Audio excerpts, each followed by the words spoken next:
Hey guys, it's Mike. Welcome back to Delmarva Backyard. Today what I have is a product review of the Masterbuilt 30-inch electric smoker. I've had the Masterbuilt 30-inch electric smoker for about 6 months. I've used it about a dozen times or so. I think I've used it enough that I'm comfortable giving a review. That's what I'm going to do. I'm going to let you know my thoughts on it. I'm going to show you the main features with it, so stay tuned.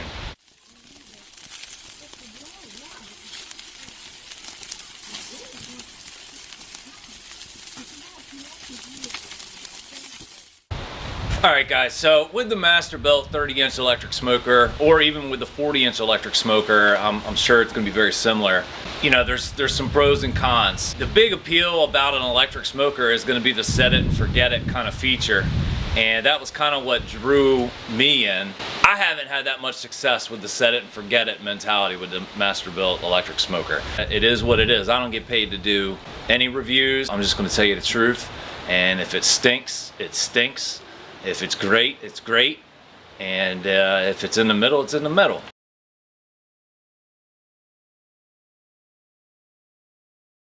I think one of the great things the Masterbuilt smoker has is a remote. And the remote works the same way as the control panel on the smoker, and it does the same functions. You have an on-off switch. You can raise and lower the temperature. You set the temperature, set the time. It has a meat probe so you can check the temperature of the meat through the probe, and then it has a light on-off switch. So I mean, that's a really great feature. So right down here is where you put your chips in. You put them right here. You need to be careful when you're putting them in during a cook, because this is going to be very hot. It doesn't hold a whole lot of chips, and that's because you'll see on the inside that the tray above the burner doesn't hold a whole lot of chips. But it does hold enough to get you a decent smoke rolling. You know, it's pretty convenient because you don't have to open the door in order to insert chips. So I do like that. It won't come out when the loading part is down. So that's good, so that you don't have any spills or problems. The latch on this door is adjustable.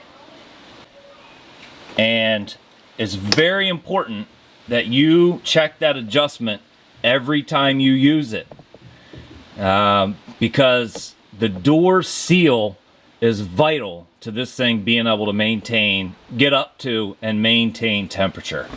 So you can see that you can adjust that little knob there, and that's going to make that longer or shorter to make sure that you pull that door in tighter. And this is what you have inside.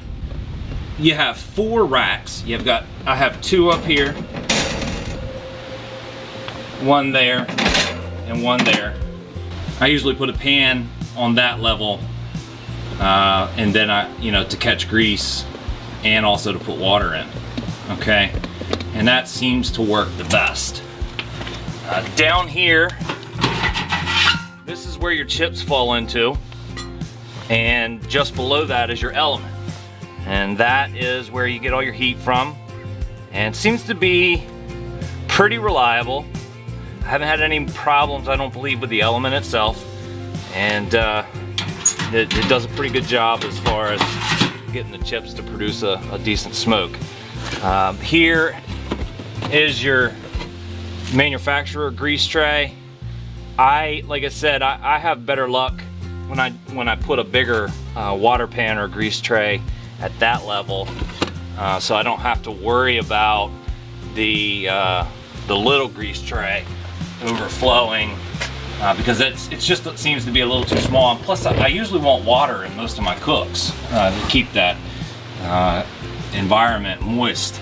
There's also another grease tray down here. It's more of like an overflow.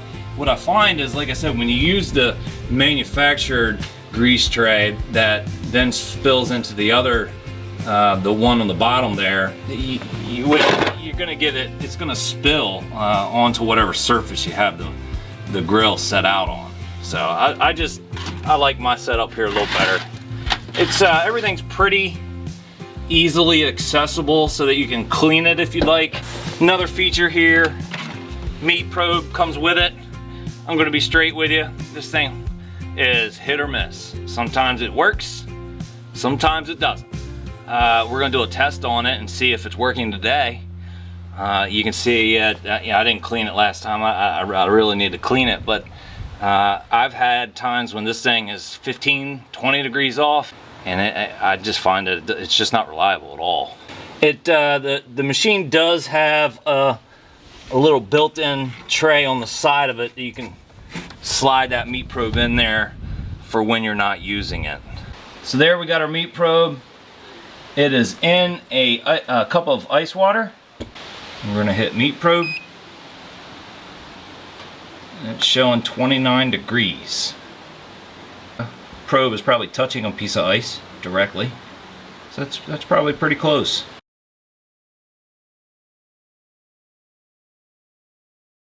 If you're thinking about purchasing one of these, this does not do chicken very well. This will not go above 275. We're gonna be cooking a pork tenderloin. To get it rolling, set temp. Then you're gonna go up to the temp you're looking for, and watch this, 275, rolls over to 35. So, just so you know.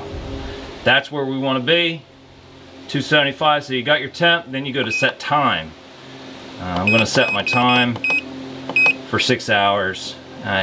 I usually set it for much longer than what I'm gonna actually cook, because I don't want it to cut off. And now you can see the little heating light came on, and it is preheating.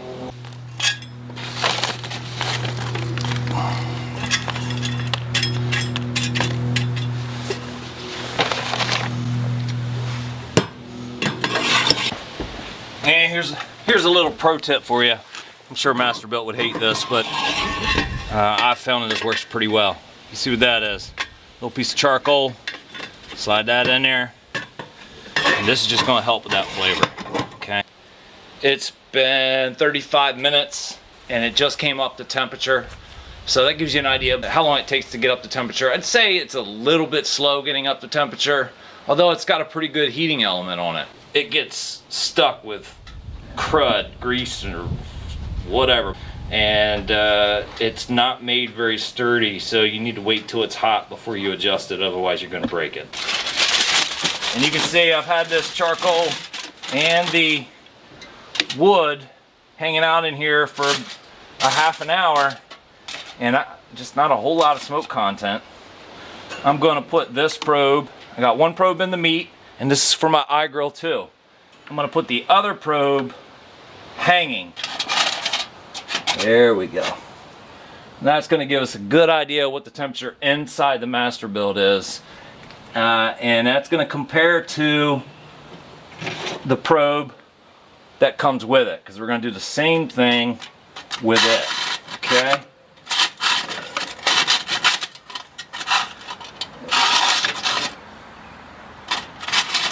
And there's that one.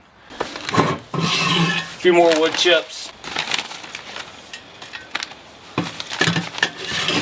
If you put too many in, you'll feel it kind of get jammed up. So I'm going to put 2 rounds in here.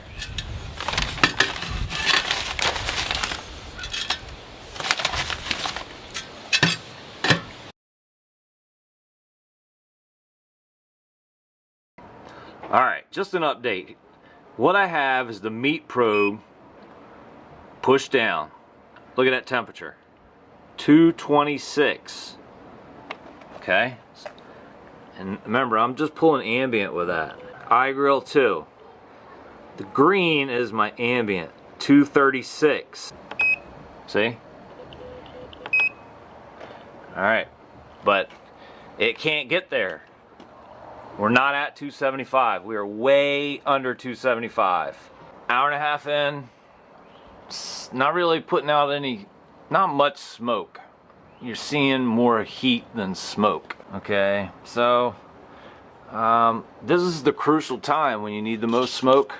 So I'm going to put some more chips in. This will be the 3rd time I've put chips in. Green probe is the ambient temperature, 272. And on here, it's reading 260. Okay, so You got a mixture of heat and also smoke.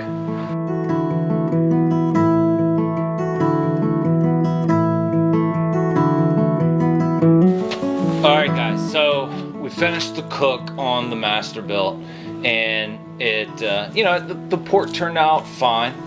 And the video is not really about the pork as much as it was the cook. And the cook, the temperature was, I had to stay right on top of it. I had to watch it. Constantly babysitting the temperature. And the problem is you run into the top temperature is 275 degrees, and you can't go above that. So what I have found is mine, when I set it at 275, when it's acting up, it's going to run 240. So anything that I'm cooking, I need to make sure that I'm comfortable cooking it at 240, because I find that almost every time I cook with it, it runs a period of about an hour or so where it will only go to 240. And I have written emails, I have called and left messages and not gotten a response from Masterbuilt. And this has been going on since maybe the 7th cook. And it was the reason I went out and purchased my my other grill, which has not let me down, my Rectech RT680. When, you know, the whole reason I went for the Masterbuilt was for the set it and forget it kind of cooks. And when it let me down there and you're starting having to finish something in the oven, no, not for me. The Masterbuilt is, the smoke content's just not there. You have to add wood chips. You have to go above and beyond what they would tell you not to put charcoal in it. I say that if you really want a touch of any kind of real wood flavor, you need to put a piece of charcoal in there, and then you need to add wood chips maybe every 20 minutes. And then open the door, because when you open the door, it lowers the temperature in the chamber, and that requires the burner to come on, and then that brings the wood chips to a higher temperature more often, which will produce more smoke. If you have to have an electric smoker, I would seriously look into reviews of other smokers. I would not recommend it. I'm gonna give it a 2 out of 5 stars because it's unreliable. It is not set it and forget it. If you like quality barbecue, you have to set it and then watch it. No response. Absolutely zero from the manufacturer. And that's sad. That is, I mean, that's sad in this day and age. But, you know, it is what it is. Guys, thanks for joining me. I appreciate your interest in the video. Leave your comments in the field below. Give me a thumbs up. I would greatly appreciate it. And we'll see you next time. Oh, don't forget, subscribe to the channel. Thanks.